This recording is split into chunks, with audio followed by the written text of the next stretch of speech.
Assalamualaikum warahmatullahi wabarakatuh. Perkenalkan, saya Dewi Sartika Kadir dari SMP Negeri 3 Ampana Kota, Kabupaten Tojo Una-Una, Sulawesi Tengah. Kali ini saya membuat video praktik baik mengenai transformatif dalam membangun jembatan belajar inovasi pembelajaran untuk anak inklusif di sekolah negeri. Langit biru, tanda bahagia. Awan putih beralat cepat. Guru maju, penuh karya, GTK hebat, Indonesia kuat. Sekolah bukan sekedar tempat untuk belajar, membaca, menulis, dan berhitung.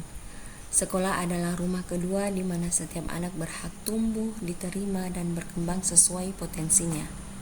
Prinsip inilah yang dipegang oleh SMP Negeri 3 Ampana Kota, sebuah sekolah negeri yang memulai membuka diri terhadap pendidikan inklusif. Sekolah yang letaknya jauh dari perkotaan, namun sekolah ini ikon dari semua SMP yang berada di Tojo Una-Una. Karena lingkungannya sekolahnya asri, rindang, bersih, dan berada di pedesaan, walau aksesnya berdekatan dengan perkantoran. Pendidikan inklusif berarti memberikan kesempatan yang sama kepada semua anak, termasuk mereka yang memiliki kebutuhan khusus untuk belajar bersama dalam satu lingkungan yang saling menghargai.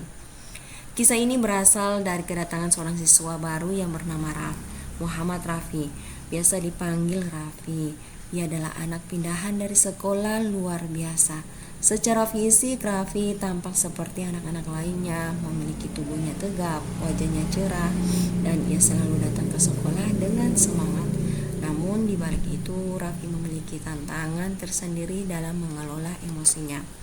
Ketika Raffi merasa tertekan, bingung, dan tak mampu menyampaikan perasaan dengan kata-kata, maka ia sering menyakiti dirinya sambil memukul kepala dan lengannya, sehingga kondisi ini membuat sebagian orang di sekitarnya khawatir. Namun di balik kekurangannya, Raffi memiliki kelebihan luar biasa dalam bidang keagamaan. Ia pandai membaca Al-Quran, berani tampil dalam kultum, bahkan sering diminta bersanji di acara keagamaan. Di awal semester, saya adalah guru TIK sekaligus wali kelas 9 yang mendapatkan amanah untuk menjadi pendamping utama Raffi.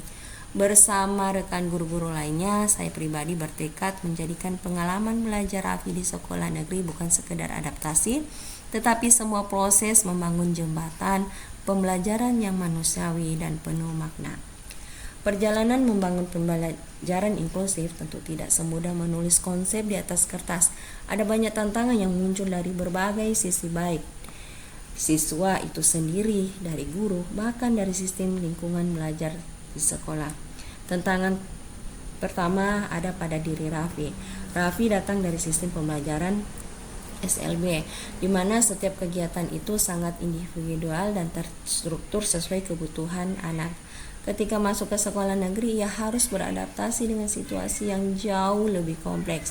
Kelas besar dengan 20-an, jadwal pelajaran padat, suasana bising, dan interaksi sosial yang lebih dinamis. Di awal minggu, Raffi mulai tampak cemas ketika pelajaran berlalu terlalu cepat. Ia menjadi tegang dan bahkan menggerakkan tangan berulang dan sering memukul meja saat tidak bisa memahami instruksi, sehingga guru-guru lain yang belum terbiasa menghadapi kondisi seperti ini sempat kebingungan. Kemudian tantangan bagi guru. Bagi guru di sekolah negeri, menerima anak inklusif seperti Raffi adalah pengalaman baru. Guru terbiasa mengajar dalam tempo yang sama untuk semua siswa. Sekarang mereka harus mencari cara untuk memodifikasi pendekatan bahan ajar, metode evaluasi, agar sesuai dengan kemampuan Raffi tanpa mengabaikan siswa lainnya. sehingga beberapa guru sempat merasa kesulitan dan menyadari bahwa tanpa dukungan bersama, sulit bagi satu guru untuk menjalankan pendekatan inklusif. Diperlukan kerja tim guru serta kolaborasi antar guru mata pelajaran, wali kelas, dan bahkan teman-teman sebaya di kelas. Kemudian tantangan dari lingkungan sekolah. Tidak semua teman Raffi memahami kondisi temannya. Pada awalnya sebagai siswa merasa takut dan bingung, bahkan berbisik. Tapi Raffi mulai menunjukkan perilaku berbeda di kelas. Pula yang sengaja menjauh karena tidak tahu harus berinteraksi seperti apa. Kemudian fasilitas dan sumber belajar di sekolah juga belum sepenuhnya ramah bagi anak yang berkebutuhan khusus. Tidak ada media belajar, kemudian tidak ada guru pendamping khusus yang secara formal mendampingi Raffi. Namun justru dari berbagai keterbatasan itulah muncul tantangan yang melahirkan inovasi. Dalam menghadapi situasi tersebut, saya pribadi dan tim guru SMP Negeri 3 Ampana Kota tidak memilih menyerah, melainkan kami memilih berinovasi.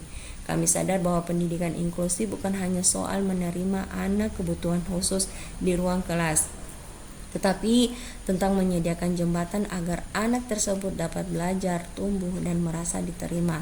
Adapun yang kami lakukan dalam berinovasi yakni inovasi dalam pembelajaran adaptif. Langkah pertama yang dilakukan adalah modifikasi pembelajaran seperti strategi pengulangan bertahap, karena Raffi cepat memahami jika pelajaran itu berulang-ulang. Kemudian media belajar konkret yang visual, yang dimana Raffi dapat menggunakan alat visual yang ditampilkan di layar sambil menjelaskan rumus khususnya untuk pelajaran IPA. Kemudian lembar kerja diferensiasi. Di sini Raffi dapat mendapatkan lembar latihan khusus dengan sosial sederhana namun tetap mengandung konsep inti pelajaran supaya ia tetap bisa terlibat dalam pembelajaran yang sama tanpa merasa tertinggal. Kemudian kolaborasi antar guru.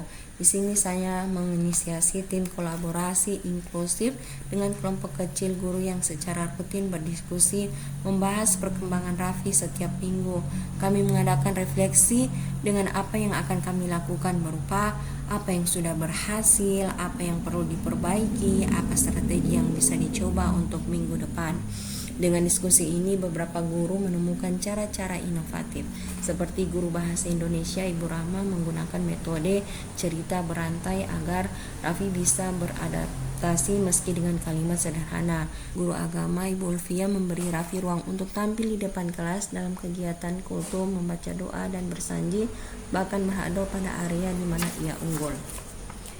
Kolaborasi dengan siswa sebaya. Di sini saya mengetahui jika keberhasilan dalam pendidikan inklusif tidak bergantung pada guru, tetapi juga pada lingkungan sosial di kelas. Di sini saya memperkenalkan program teman belajar Raffi, sebuah sistem pendampingan teman sebaya yang bergilir setiap minggu. 2 siswa akan bertugas membantu Raffi dalam memahami instruksi, mengerjakan tugas, dan menjaga interaksi positif di kelas. Program ini bukan hanya membantu Raffi, tetapi menumbuhkan empati, kesabaran, dan toleransi di antara siswa lainnya. Inovasi dalam pengelolaan emosi. Sekolah membuat sudut tenang di pojok kelas, sehingga sini saya melatih Raffi menggunakan strategi komunikasi, di mana mengangkat kartu merah jika merasa tidak nyaman, mengangkat kartu hijau jika siap belajar. Kemudian dukungan orang tua dan sekolah. Dalam permasalahan ini, peran keluarga sangat penting dan mengundang orang tua. Dan selain itu, kepala sekolah memberikan dukungan penuh dengan mengizinkan tim guru mengembangkan program inovasi inklusif berbasis sekolah. Mereka bahkan mulai menyusun modul pembelajaran adaptif sederhana agar dapat diterapkan pada anak inklusif lainnya di masa depan. Setelah beberapa bulan tepat pertengahan semester ini, perubahan besar mulai terlihat. Raffi kini jarang melukai diri sendiri sehingga ia mengatakan, "Mulai, Bu, saya butuh waktu." Dalam kegiatan keagamaan, sekolah Raffi menjadi salah satu siswa yang paling aktif. Perubahan pada guru dan siswa. Kehadiran Raffi menjadi pembelajaran nyata tentang makna pendidikan inklusif. Guru belajar beradaptasi, mengubah rencana. Teman-teman Raffi juga tumbuh menjadi anak-anak yang lebih empatik. Refleksi sekolah. Sekolah menyadari bahwa inovasi pembelajaran tidak selalu membutuhkan alat canggih atau teknologi yang mahal. Saya pribadi menulis dalam laporan refleksi dalam buku catatan. Kisah Raffi adalah gambaran nyata dari semangat pendidikan inklusif. Sekolah berhasil membangun jembatan belajar antara dua dunia. Dunia anak kebutuhan khusus dan dunia pendidikan umum.